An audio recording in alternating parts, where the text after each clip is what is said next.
Halo, assalamualaikum warahmatullahi wabarakatuh. Welcome back again with me, Jejak Sirudi, menjejakkan langkah penuh inspirasi. Halo teman-teman, apa kabarnya? Semoga kabar teman-teman selalu sehat, dilancarkan urusannya, dan dimudahkan rezekinya oleh Allah Subhanahu wa Ta'ala. Amin ya Rabbal 'Alamin. Teman-teman, saya masih terus mengupdate mengenai progres pembangunan jalan tol di Indonesia. Nah, di konten kali ini saya pengen membahas mengenai progres pembangunan jalan tol Ketaci, khususnya kira-kira bagaimanakah nasib jalan tol Ketaci di era Presiden Prabowo Subianto Gibran Rakabuming Raka. Pemilu sudah kita lakukan di tanggal 14 Februari lalu. Dan saat ini KPU masih melakukan penghitungan mengenai suara baik itu untuk Pilpres maupun Pileg dan DPD ya.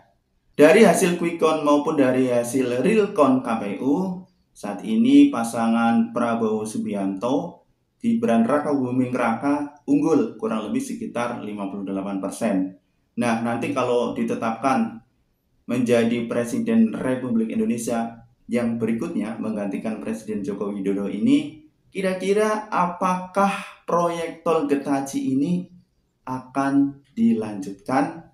Mari kita simak ulasannya berikut ini. Kita mulai dari progres pembangunan jalan tol Getaci sendiri. Saat ini untuk proyek jalan tol Getaci masih dalam tahap lelang dan sudah ada 8 desa yang dilakukan pembayaran uang ganti ruginya dan dimungkinkan ini juga akan terus bertambah.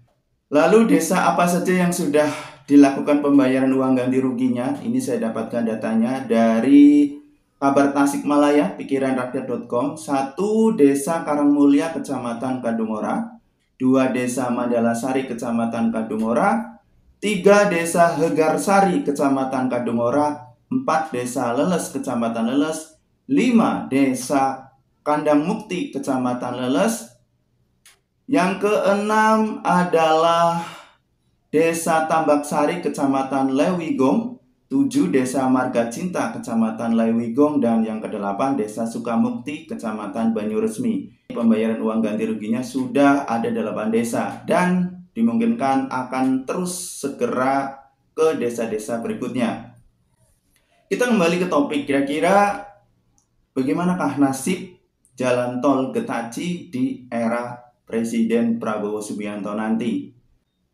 Seperti yang kita ketahui bersama bahwasanya calon Presiden Prabowo Subianto Gibran ini kampanyenya selalu bertema melanjutkan pembangunan dari Presiden Joko Widodo, berkelanjutan ya teman-teman.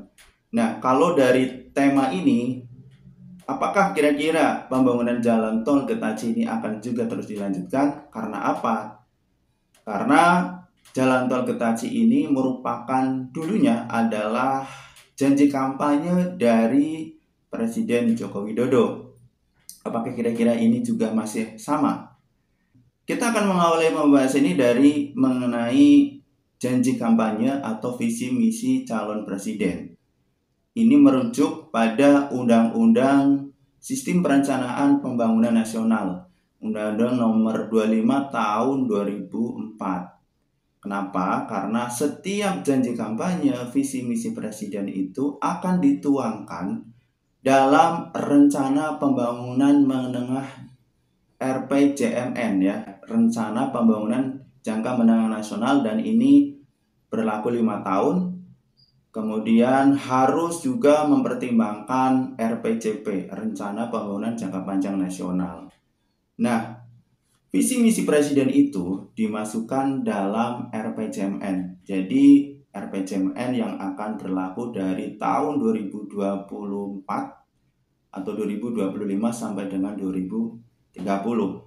Dan nantinya itu segala macam janji kampanye, visi misi itu dimasukkan dalam RPJMN tersebut. Apakah ada visi misi calon presiden Prabowo Subianto ya mengenai infrastruktur ini? Visi misi calon presiden Prabowo Subianto Gibran ini Kalau yang sudah beredar itu namanya Astacita ya.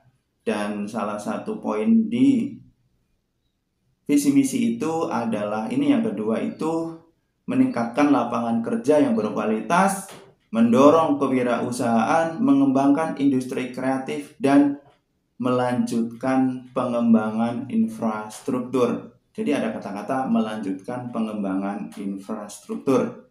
Kalau berkaca pada misi Astacita yang sudah disampaikan oleh pasangan Prabowo Gibran ini, tentunya pembangunan infrastruktur ini masih terus menjadi prioritas.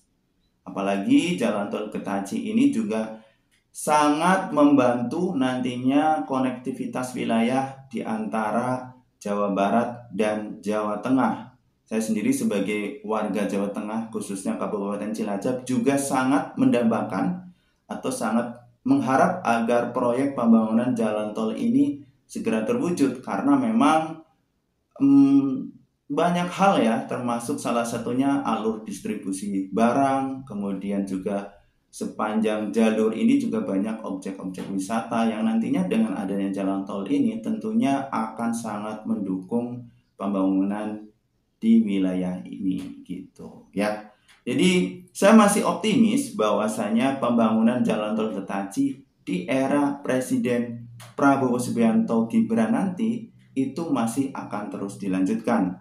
Dan saya juga yakin bahwasanya Presiden Joko Widodo ya, Presiden Jokowi ini di masa akhir masa pemerintahannya ini berupaya agar seluruh janji kampanye Presiden Joko Widodo ini segera dieksekusi. Walaupun mungkin selesainya juga nggak di eranya beliau ya, mungkin selesai di era presiden berikutnya, tetapi sudah bisa dimulai di tahun ini. Ya, kalau melihat dari aspek keberlanjutan, tentu saja saya masih optimis bahwasanya proyek jalan tol Getaci ini terus berjalan ya. Apalagi kalau kita melihat bahwasanya anggaran untuk pembebasan lahan juga sudah dialokasikan.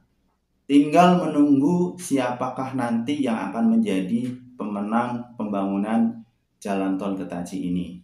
Ya, kita berharap sebagai rakyat kecil, sebagai rakyat biasa, apalagi masyarakat Jawa Barat, Jawa Tengah yang terdampak pembangunan jalan tol ini, pembangunan ini segera dimulai, proses pembebasan lahan atau pembayaran uang ganti ruginya juga terus berjalan sehingga nanti segera dapat dirasakan manfaatnya untuk jalan tol Getaci ini ya. Oke. Sampai ketemu lagi di konten berikutnya. Semoga bisa memberikan wawasan kepada teman-teman semuanya mengenai proyek jalan tol Getaci. Sampai ketemu lagi di konten berikutnya. Wassalamualaikum warahmatullahi wabarakatuh.